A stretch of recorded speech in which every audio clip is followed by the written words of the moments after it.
Gregorio Ayujá era el único de los ocupantes de la Embajada de España que había sobrevivido al incendio. Estaba hospitalizado cuando unos 20 elementos de las fuerzas de seguridad del Estado, aparentemente de la Policía Judicial, llegaron hasta su habitación y lo secuestraron. Su cuerpo apareció al día siguiente, un 2 de febrero de 1980, quemado, torturado y ejecutado frente a la rectoría de la Universidad de San Carlos de Guatemala.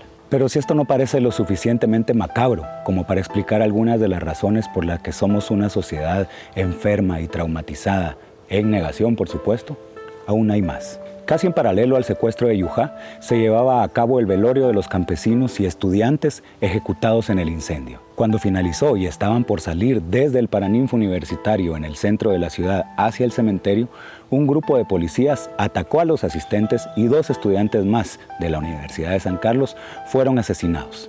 Ambos eran militantes del Frente Estudiantil Revolucionario Robin García, o FERJ, que había apoyado a los campesinos cuando nadie les había puesto atención en Guatemala. Ellos eran Gustavo Adolfo Hernández, presidente de la Asociación de Estudiantes de Medicina, y Jesús España, otro estudiante de la San Carlos. Ya más cerca del cementerio fue secuestrada Liliana Negreros, alumna de la USAC, y su cuerpo fue encontrado 3 meses después, el 20 de marzo de 1980, en un cementerio clandestino cerca de Comalapa, Chimaltenango. Toda esta locura de terror y muerte pasó prácticamente durante un fin de semana, y nadie, pero nadie, fue investigado o hallado culpable. Ni hubo una actuación seria de parte del Estado al respecto, sino hasta en el año 2016. Aquella era una época en la que no había redes sociales ni internet, y donde la mayoría de los medios de comunicación estaban volcados a ser voceros de los militares y civiles en el poder, y estaban dispuestos a contar la historia oficial según se las dictaran en sus comunicados oficiales. A eso de las 13:15 horas, efectivos policíacos entraron en el edificio. Los terroristas se habían concentrado en el segundo piso de la embajada, en la oficina del embajador. Los terroristas, según este plan, se reunieron a las 9:30 horas de la mañana de hoy en el campus de la universidad, de donde viajaron a la embajada a bordo de buses urbanos.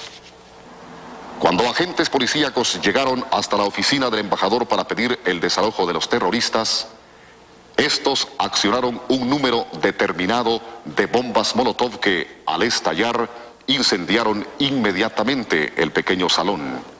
¿Vieron cómo se referían sobre los ocupantes de la embajada? Como terroristas que se inmolaron, o sea, que se prendieron fuego a sí mismos para llamar la atención, tal y como dijeron las autoridades que había ocurrido.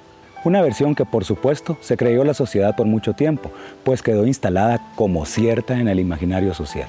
Pero la verdad es que estos campesinos y estudiantes fueron ejecutados. De hecho, la Comisión para el Esclarecimiento Histórico, que entre 1997 y 1999 realizó investigaciones serias e interrogó a testigos de las violaciones a los derechos humanos ocurridas durante la guerra, llegó a la conclusión de que fueron quemados con un lanzallamas. Un ciudadano español y un empleado de la embajada, interrogados por la comisión, vieron cómo un policía subía las escaleras cargando un artefacto que llevaba en el hombro.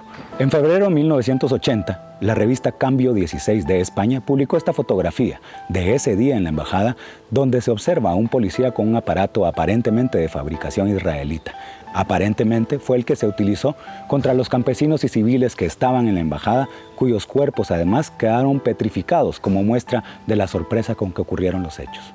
Ya en 2016, el Tribunal de Mayor Riesgo B, en un juicio imparcial, concluyó que quedó probado que el incendio no se originó como resultado de un plan de inmolación de los campesinos que ingresaron en la sede diplomática. Por esa razón condenó a 90 años de cárcel a Pedro García Arredondo, quien había sido jefe del Comando 6 de la Policía Nacional, un cuerpo del Estado temido por su actividad represora contra estudiantes, campesinos, políticos y otros que incomodaban a los militares en el poder. Los responsables al más alto nivel fueron Romeo Lucas García, presidente de la época, a quien varios testigos escucharon ordenar que nadie saliera vivo de la embajada. Donaldo Álvarez Ruiz, entonces ministro de Gobernación, y Germán Chupina, jefe de la policía.